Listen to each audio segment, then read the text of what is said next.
On today's show, I'm talking about 5 reasons for optimism. Even though this weekend stunk, the Rangers are still at a half-decent place. I'll tell you why and more on this episode of Locked On Rangers. Let's get into it.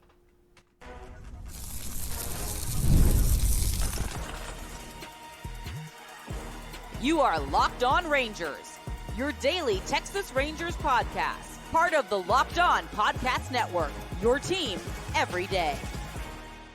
You are locked onto the Texas Rangers. I'm PrizePicks, a cripplingly addicted Texas Rangers fan, covering this team for 12 seasons, including all 7 as the founder and host of this podcast. Thank you all so much for making Locked On Rangers your first listen every single day. If you're not already, you can follow me on Twitter at PrizePicks. You can follow the show at Locked On Rangers. Hit subscribe on your favorite podcasting platform and on YouTube, where the best way you can help grow the show is to comment nearly any single thing below. Now, on today's show, I'm talking about 5 reasons for optimism for the Texas Rangers. We are 10% of the way into the season. And yeah, this last weekend and even this last week just left a really bad taste in my mouth. So I was a little grumpy yesterday on yesterday's show. So I wanted to bring it a little bit more into a positive light. But before we get into those 5 reasons for optimism, today's episode is brought to you by FanDuel. Right now, new customers can get $250 in bonus bets when your first $5 bet wins. Now, we are here approximately 10% of the way through the season. Not quite. We are 16 games in of a 162-game season. Hopefully more than 162 if the Rangers start playing a little bit better than they did this past week. But just honestly, this past weekend was a perfect recipe for grumpiness. Not only a sweep against a team that is, the Rangers should be better than, have been better than the first week and a half of the season. Not only that, but it was West Coast games. Not only that, but it was division rival games. And you have an off day after a weekend sweep. It's just a perfect recipe for upsetness. But I was a little grumpy on yesterday's show. It was Monday morning and coming off of an incredibly frustrating weekend. But I wanted to turn it to the positive and give you 5 reasons for optimism about this Texas Rangers squad this season. Now, the number one thing to get optimistic about the Texas Rangers in 2025 is they have a winning record. They do. They are 9-7 through 16 games. Yes, it has been frustrating. Yes, the Pythagorean record has them as 6-10, but the Pythagorean record doesn't matter anywhere near as much as the actual record. This team has started slow, but that slow start still has them granted in second place in the AOS by half a game. If they win this series against the Angels, they will be back in first place in the AL West. They have the second best record in the American League. And yes, maybe there have been some fluky wins. Yes, the Rangers have been undefeated in one-run games. We'll talk about that later on when we talk about the bullpen. But this team is winning. They are winning. Flat out. Yes, last week was rough, losing 2 out of 3 to the Cubs, and they should have won 2 out of 3. They should have won at least 1, if not 2 of those games against the Mariners this weekend. Yes, those games mattered a lot. Yes, they were incredibly frustrating, the manner in which they lost them, and yes, this offense has been off to a slow start. Basically, everybody in this lineup has been off to a slow start. And the Rangers have quite a few injuries to their pitching staff, not only John Gray, but Cody Bradford. Josh Boers is going to be out for another month plus. Jack Leiter, we'll talk a little bit about him later on in the show as a big old bright spot. And Wyatt Langford's on the IL as well, but this team is winning. That is the first and foremost thing, and it is easy to get wrapped up in these small series, these 3-game sets where, those were big 3 games. Those were a big 3 games to lose and lose in that way, and the Rangers should have done that. But you got to reset. Remember that baseball is a 162-game season. This is a slog. This is a long process. The season is not won or lost in the span of a week or a weekend or a game or an inning or a pitch. It is long. Very long. So, just stepping back and remembering, this team is still stacking up wins. The way in which you do it doesn't really matter. The true talent level of this team, I think, is much better than their Pythagorean record. They have a lot of very good players who have been playing very poorly, who I think will turn it around. And most importantly, they're just stacking up these wins, okay? I know it sounds simple, but it really is simple. You got to win games. When you win them, doesn't matter. It just matters how many you win. And right now, the Rangers have a winning record. They've got this week's series against the Angels. We'll talk a little bit about that late in this show. They've also got a weekend series against the Dodgers, who have been struggling as of late. I wish the Rangers could be playing them in this first series and then see the Angels after that, so that they could capitalize on this Dodgers team while they have some pitching injuries. But this team is in a half-decent spot. It's been incredibly maddening. Don't get me wrong. I was as angry as anybody this weekend, and that series against the Cubs should have gone a lot better, but they're still stacking these dubs. They are 10% of the way through the season. So if you multiply this record by 10, granted, you'd have 2 extra games. The range would be 90 and 70. That's a 90-win season. That's a good season. That's what the target was at the beginning of the year. That's probably about what it'll take to win this division. Probably. Then you have 2 extra games, and say the Rangers go 90 and 72. That's still a 90-win season. Say they win those 2. They go 92 wins. But that's probably plenty to get into the postseason, and honestly probably good enough with how weird and wonky and not great the AL has been this year so far, 10% of the way through the season or so. It's probably good enough to get a first-round bye. So even though it's been really, really annoying, the Rangers probably should have more wins than they do, and this offense has been incredibly frustrating, and there have been injuries and setbacks. The team's winning, and that is what matters the most. Number 2 reason for optimism about this Texas Rangers squad is that Nathan Eovaldi is that freaking dude. Somehow at 35, and the Rangers signed him again to a 3-year deal worth $75 million. A lot of people thought, okay, that's a lot of money to give an old guy. That guy, I don't know. He hasn't really... he's great in the postseason, but like for the long haul, are you sure about that? And it is looking like an absolute steal. Yes, that last start wasn't ideal from Nathan Eovaldi, but honestly, it wasn't that bad. And the other starts that he's had so far this season have been really darn good. I mean, he has been exceptional. Somehow he has a 1-2 record. Hate that for him. He deserves much, much better than that. And the one win he had came in a complete game 1-0 shutout when the Rangers definitely needed that the most. But so far this season, he's got .6 WAR, which is the best amongst Rangers pitchers. 4 games started, 1 complete game shutout, averaging over 6 innings per start, 24 strikeouts to just 2 walks. Somehow leads baseball with 4 hit by pitches. He also leads baseball, or at least the American League, in strikeout to walk ratio of 12 strikeouts for each walk. That is more like Nathan Eovaldi. The last couple of years when he has been walking more guys, when he has been more inefficient. I mean, Nathan Eovaldi at his best, both in 2023 and in 2021, that career season where he got the most Cy Young votes that he has ever gotten, he doesn't walk guys. He hasn't always had elite strikeout numbers, but he's doing this also in a new way. He has added... he has re-emphasized the curveball. He has found something new with that curveball that has been very, very effective, and he's done it without a whole lot of four-seam velocity. I mean, the splitter, he does not throw a sinker. The splitter has been just as effective as ever. The curveball has been more effective than it's ever been, and the fastball's still playing pretty darn well because that cutter is so darn effective, but the fastball velocity has been down. He hasn't really found that fastball velocity yet. I'm not really worried about it. He's been perfectly efficient, perfectly effective without it. The expected numbers against that fastball are a lot better right now than the actual numbers against the fastball. Only a 9.4% whiff rate against that so far. When it's averaging 93.5 miles an hour, that's down a little bit from where it was last year. I think that he will find that velocity because the 2 of the places that he's pitched so far this season are, Cincinnati in the cold.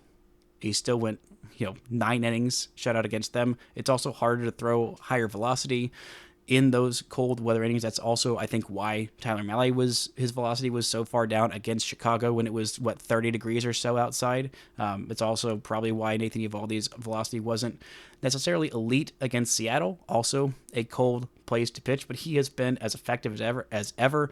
The walk rate is elite again. The strikeout rate is better than it's been in the past few years. He's getting a lot of ground balls. He's getting a lot of chase. He's getting a lot of swings and misses. This is Nathan Eovaldi stepping up in a huge, huge way to be that ace. Not only that, but also mentoring Kamar Rocker. I'm sure he's getting a lot of lessons. Rocker hasn't been great to start, but spending that time with Nathan Eovaldi, Jack Leiter spending that time with Nathan Eovaldi, just learning some tricks of the trade from that ace. He has not just been worth it for $25 million so far because of that impact that I said he's going to have on these young starting pitchers, the two Vandy boys, but because he's just been one of the best pitchers in baseball so far this season. Now, is he going to make 33 starts and pitch 200 innings this year? I don't think so. I'm sure he'll miss a start or two along the way to keep him rested and rejuvenated and at peak form come October if the Rangers are in that mode. But the Rangers are in every game, every win matters mode right now. And having Nathan Eovaldi on the hill every fifth game or every fifth day or so is just such a blessing. And he is somehow finding a way to be at an even higher level that we've seen him anytime outside the postseason with the Texas Rangers. Coming up, we're going to talk a little bit about this offense. The Joshes, they do be Joshin', and that is a reason for celebration. Talk about all that and more right after this. This show is brought to you by FanDuel. The NBA playoffs are almost here, and FanDuel is giving new customers an incredible way to get in on the action. Right now, when you join FanDuel and place your first $5 bet, you'll get $250 in bonus bets if your bet wins. Right now, looking at Major League Baseball odds, the Rangers, even after this crappy weekend, are still the favorites to win the AL West, plus 135. Mariners and Astros tied at plus 240 to win this division. Right now, the Rangers have the sixth best odds to win the World Series amongst major league teams, second best in the entire American League behind only the Yankees. The Yankees are plus 800, the Rangers are at plus 1700, sandwiched in between the Braves and the Padres. I'm surprised the Braves are still all the way up there. And you want to look at the WNBA, the Dallas Wings at plus 10,000, the third worst odds despite getting Paige Beckers. There are all kinds of different prop bets for new number one overall pick, new Dallas Wing, Paige Beckers. You can check it all out. Go to FanDuel.com and claim your $250 in bonus bets today. Shout out to the editors for making Locked On Rangers your first listen every single day. On tomorrow's show, we'll be talking about the first game of this series against the Angels. Hopefully a massive win for the Rangers and another dub for Tyler Mahle, who has yet to be charged with a loss for a start. Actually, the Rangers, I believe, are undefeated in all Tyler Mahle starts so far this season. Hopefully that trend continues. The Rangers get off the skid. Now, the number three thing to be optimistic about this Texas Rangers squad in 2025 is that the power of Josh is alive and well. Not just my large adult Red Raidering son, Joshua Ryan Young. Not just Josh Spores, the guy who threw the final pitch to the Rangers' first World Series, but the best Josh so far has been the Josh that was present in 2024. Joshua H. Pookie, All-Star, hits real good, Silver Slugger, soon to be Gold Glover Smith. This guy has been downright phenomenal. The Rangers' best hitter in 2024 is again so far the Rangers' best hitter in 2025. I think it is safe to say that Josh Smith is not just a cute first half player and not just a pretty good utility player. This is just a good player. Josh Smith is just a good player at this point. He has established himself through the first half of last season. There were legitimate signs to think, okay, maybe this was just a little bit of a flash in the pan. Maybe this was just, something that was a really great sustained run in the first half. Last year, the OPS in the first half, 861. Great, awesome, wonderful. Second half, 565. Not great, not an ideal start, not an ideal finishing to that first season as a full everyday player.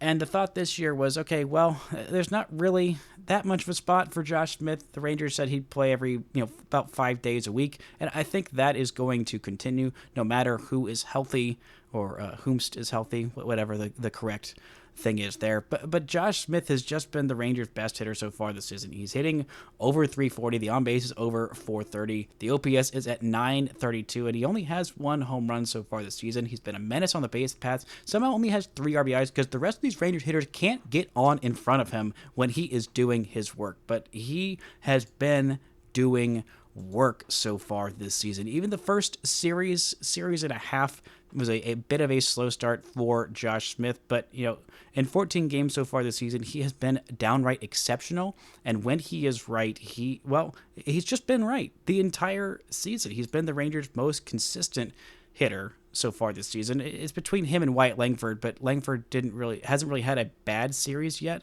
so far. Langford's hit for a little bit more power, but he's on the IL, and during this time that he is on the IL, there have been two Joshes in this lineup. Maybe the thing that was wrong with the Rangers in 2024 is that they only had one Josh, because when the Rangers have three Joshes, incredible things happen. Josh Boers, Josh Smith, and Josh Jung. And Josh Jung has been fantastic so far this season as well. He has been hitting the crap out of the baseball so far. He has been just an absolute delight in this lineup. He has been a juggernaut whenever he has been healthy. I mean, he's hitting .407 so far this season. I know it's just 7 games, but he's got 3 doubles, a triple, and a home run, 6 RBI so far on the season, 11 OPS. Make a wish. I wish that the rest of this Rangers lineup would hit as well as the Joshes have. That's my wish on the 11-11. Oh, maybe I said it out loud, and that will make it not come true.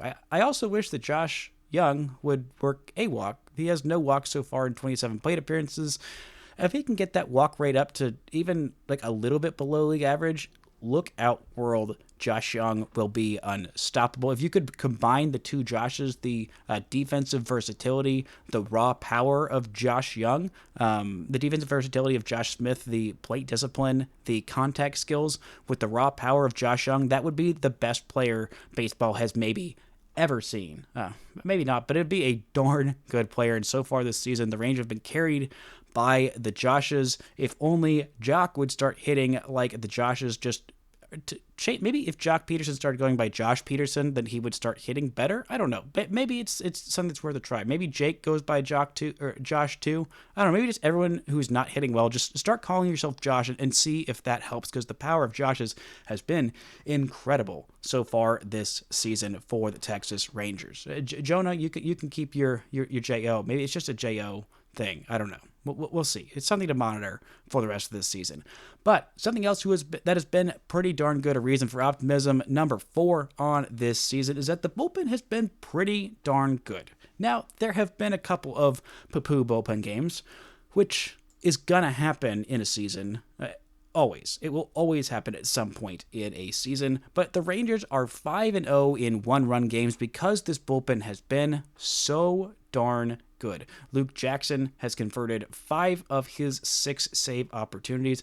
Granted, he has a .450 ERA so far this season, but all 3 of those earned runs came in that first game. The Rangers blew it. Chris Martin has blown a couple of games, but overall has been very effective. And Hobie freaking Milner has allowed 4 base runners in 7 innings of work. He's struck out 8, including coming in a bases loaded no-out situation and getting out of it without him letting in one of those 3 inherited runners score. That is fantastic. I mean, no earned runs in 7 innings pitched. That is fantastic. Jacob Webb has been mostly fine. Robert Garcia has been pretty darn good.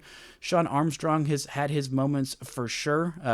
Zeke Duran hasn't given up a run in 1 inning of bullpen relief. I hope that he is not pitching too much more on the season. But overall, this bullpen has been pretty darn good. Yes, they've had their moments where they have not shown, including that opening day game against Boston, including that middle game against the Cubs, where the bullpen just blew it. They gave up 6 runs. I know 4 of them were unearned, but they gave up 6 runs in 4 innings of work, and I don't care how many of those are unearned. Eventually, you've got to stop the bleeding. If your defense makes some errors, it was just a couple of errors that led to those 4 unearned runs. The bullpen, though, there were questions about if it would be good, if it would be great, if it would be poo-poo, like it was for most of last year. The Rangers going with the strategy of spending a little on a bunch of guys, a scattershot approach to this bullpen, has worked out so far. I mean, Jacob Webb has had a couple of down moments. They've seen some not great moments from Sean Armstrong. Mark Church has been kind of shaky, but I think he'll start to figure things out a little bit more when he starts pitching more as opposed to just throwing.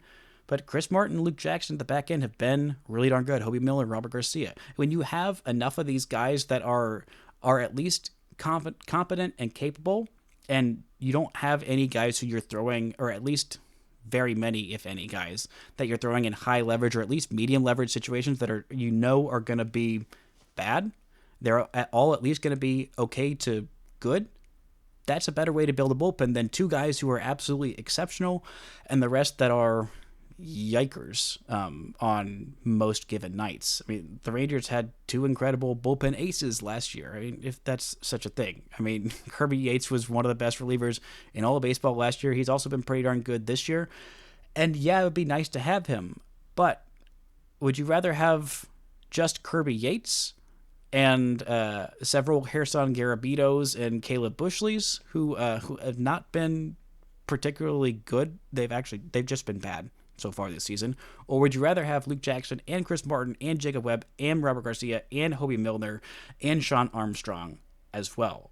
I think that having more guys who are at least capable as opposed to a couple guys who are great is just a smarter way to build a bullpen. And yeah, there have been some issues occasionally with the bullpen. Yeah, there have been a couple of starting pitchers who haven't been as good as the Rangers hoped, but overall this bullpen has been better than advertised, and that is definitely a reason for optimism. Coming up, we got one more reason for optimism and a little bit of a look at when two of these young Rangers burgeoning stars will be back with the team. Talk about that and more right after this. This show is brought to you by PrizePicks. Basketball and hockey playoffs are about to start, and there's no better way to turn your sports knowledge into real rewards than with PrizePicks, the easiest and most exciting way to play daily fantasy. With PrizePicks, you simply pick more or less on at least 2 player projections, and you're in. You can even combine players across sports, basketball, hockey, baseball, and more for your chance to win up to 2,000 times your cash. Here's what I'm looking at this week. Luka Doncic for more than 28 points and Jason Tatum for more than 8 rebounds. That seems pretty darn easy. And what I love about how easy it is to set up your lineup in under 60 seconds. PrizePicks even runs cool promos like Taco Tuesday, where they discount player projections up to 25% for even more value, and payouts are fast, safe, and secure. Download the app today and use code LOCKEDONMLB to get $50 instantly after you play your first $5 lineup. That's code LOCKEDONMLB to get $50 instantly after you play your first $5 lineup. PrizePicks. Run your game. Shout out to the Air for making Locked On Rangers your first listen every single day. On Wednesday's show, I'll be back and talking about Game 2 of this Rangers-Angels series. Hopefully, I will be talking about maybe an offensive explosion after Game 1 of this series against Yusei Kikuchi. These bats hopefully can get going, but if they don't, the Rangers are still in a great position, because reason number 5 for optimism about this Texas Ranger squad in 2025, maybe even no. This is I'd say my biggest reason for optimism, not just for 2025, but of all 5 of these, maybe outside of Josh Smith just being a legitimately established good big leaguer, I think is this number 5 for the long haul, not just this season.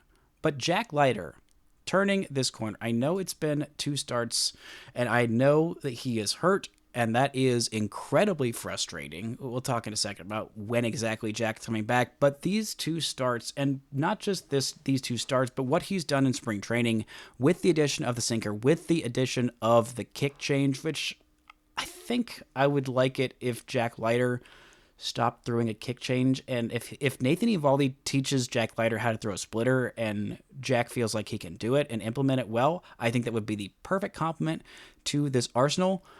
But Jack Leiter through 2 starts so far, a 0.90 ERA, 10 strikeouts in 10 innings, a .70 whip, and being in the top 10% of walk rate. Not walking the top 10% most hitters, but not walking. Only 2.8% walk rate. He is commanding the fastball, which has always been elite, has always had elite characteristics, is not only just has all of that, but he is throwing it harder. He has the sinker to keep hitters off that really darn good four-seamer. He's throwing it harder and he's commanding it. That has always been something that has eluded Jack, something I did not think it's not really something that you just figure out. It's not something you can, give a whole lot of credit to Nathan Eovaldi. You can give credit to Nathan Eovaldi, this pitching staff, this coaching staff, the catching staff as well, for helping Jack to having a plan of attack for the different lineups that he's faced so far this season. But this is Jack. This is Jack figuring out how to command that fastball. It is playing down in the zone, a zone where it has never played well before. Having that sinker gets hitters off. The slider has been as good as ever. Even the kick change gives another look for opposing hitters to beware of. And I think it makes the fastballs that much more effective. The kick change itself hasn't been a particularly effective pitch.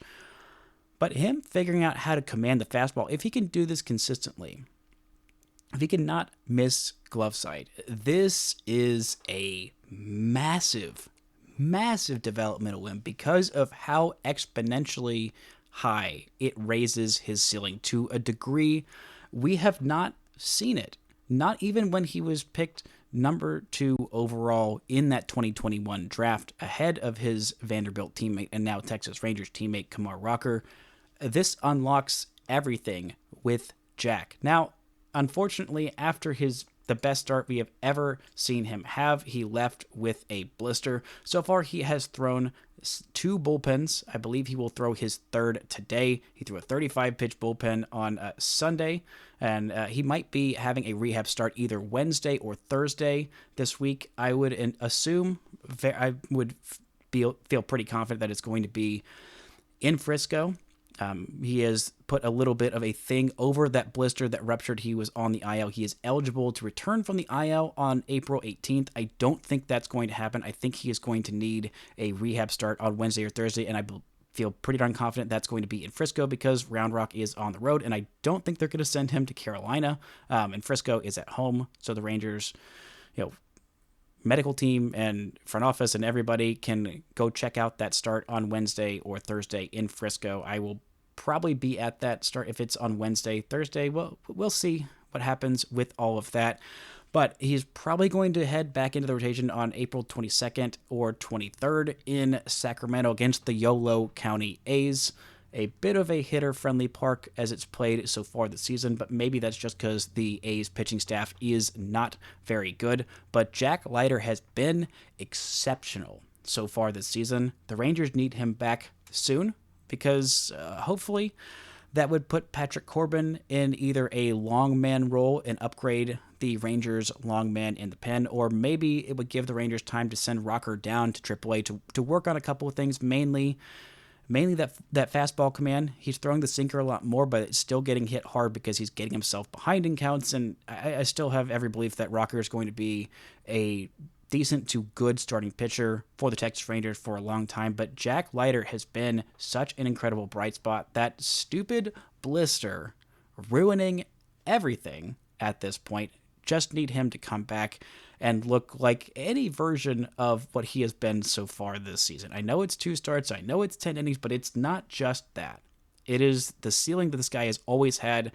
These 2 new pitches, this new mindset that we have seen from Jack, this new mentality. He just looks like a new pitcher, and that new pitcher looks absolutely better than any previous version we've seen from Jack. We've also got some news about Wyatt Langford when the Rangers return home this week, which is today. Wyatt Langford will start swinging a bat. He is eligible to return from the IL on, I believe that's Saturday, April 19th. I know it's the 19th. I'm not sure if Saturday or Friday is the 19th. I'm pretty sure it is Saturday in that series against the Dodgers. Hopefully that will be a huge boost to the Rangers lineup. He can, swing that bat. Everything will feel fine. The oblique will be a-okay, and this lineup will start to hit even without him, and maybe even more with them. But those are 5 reasons for optimism for the Texas Rangers in 2025. I know this weekend stunk. I know that series against the Chicago Cubs stunk. They're a good team. The Rangers should have won 2 out of 3. They didn't.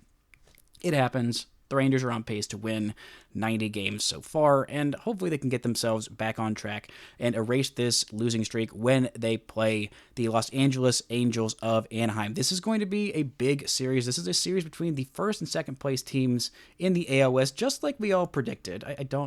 I actually don't think that we did. But this Angels team has been really darn good. I talked about them on Friday's show when I went around the AL West and just looked at, hey, who's doing well, who's doing not well, what has been going right for these teams so far. The Rangers will face off against Yusei Kikuchi. These are the 3 pitching matchups in this series.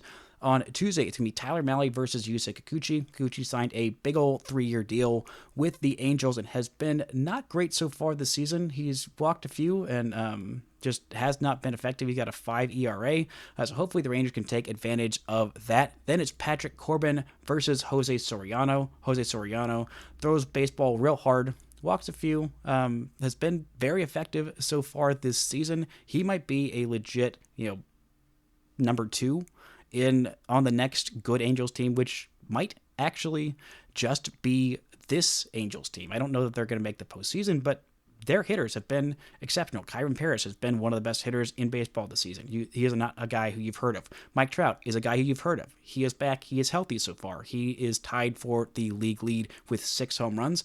Also, Logan O'Hoppe has 5 home runs. Like I said, Kyron Paris, Tyler Ward has 5 home runs, and Jorge Soler has 4 home runs. This team bangs, so the Rangers are going to need to get to that pen and get to that pen early, because outside of Kenley Jansen, it has been a very, very bad bullpen for the Los Angeles Angels of Anaheim. And then on Thursday, Kumar Rocker versus Jack Kokanowitz. I believed it was pronounced Kochanowitz, but I'm pretty sure it's Kokanowitz. He has not been good so far this season, a 5.7 ERA. Hopefully the Rangers can jump all over these starting pitchers, get their offense right, get themselves back on track, and it's going to be a slugfest in, I believe, those final 2 games of this series.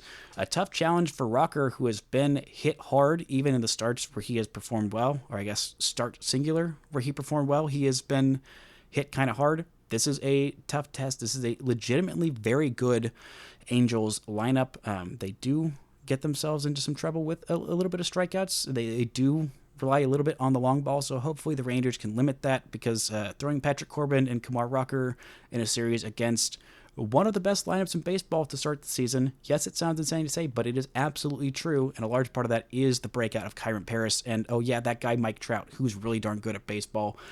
But there are reasons for optimism about this Rangers squad. Hopefully they will give us some more new reasons for optimism this week as they start this series against Los Angeles Angels for the top spot in the AL West, just like everybody thought 3 weeks ago. That's going to do it for today's show. Thank you all so much for listening and subscribing, and until next time, don't forget to enjoy baseball.